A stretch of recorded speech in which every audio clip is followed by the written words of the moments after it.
Welcome back to Project 613. Today we learn two mitzvot.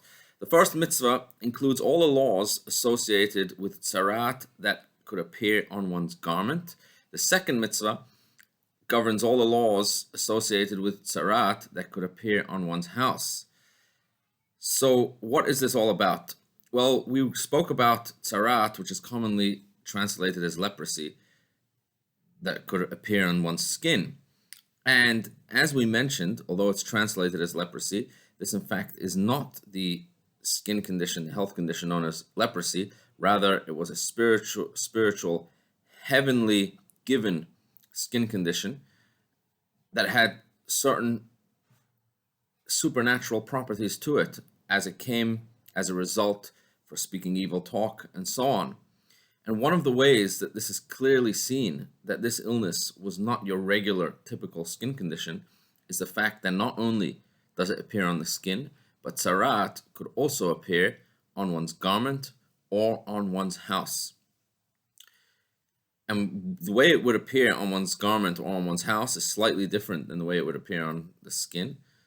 The sign of Tzara'at on a garment or on a house would be if a part of the garment would turn green or red, and similarly if there would be a green or red spot on the walls of one's house. And then there are these two mitzvot governing all the various laws. Number one, of determining whether or not this is Tzara'at and what needs to be done. In certain cases, when it comes to a garment, first there needs to be an observation period. We have to be able to tell if indeed this is Tzara'at.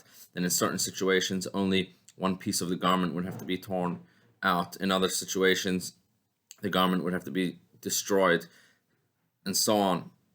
The same for a house. First, it would have to be observed. Then, sometimes one wall of the house would have to be destroyed. In a very severe case, the whole entire house would have to be destroyed. So these are the two mitzvot that we learned today. Number one, governing all of the rules and the laws associated with this Tzara'at that appears on one's garment, and the second, governing all the laws of Tzara'at that appears on one's house. The amazing thing about this idea of the Tzara'at appearing on the house is that even though at face value this came as a punishment to the person, nevertheless there was a hidden blessing concealed within this punishment.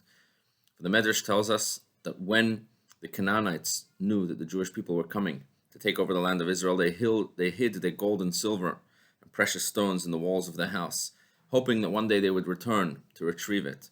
Then when the Jewish people came into the land of Israel and they took over the houses, at a later time, when there was Tzara'at in those homes and the walls needed to be destroyed, the Jewish people found all of those precious stones, gold and silver. So in the end, not only did they not lose from having to fulfill this mitzvah and having to destroy the house, but they gained many more times the amount of the value of the house that was destroyed.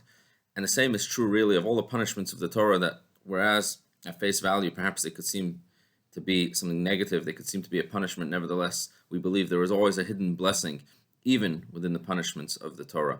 Have a wonderful, wonderful day.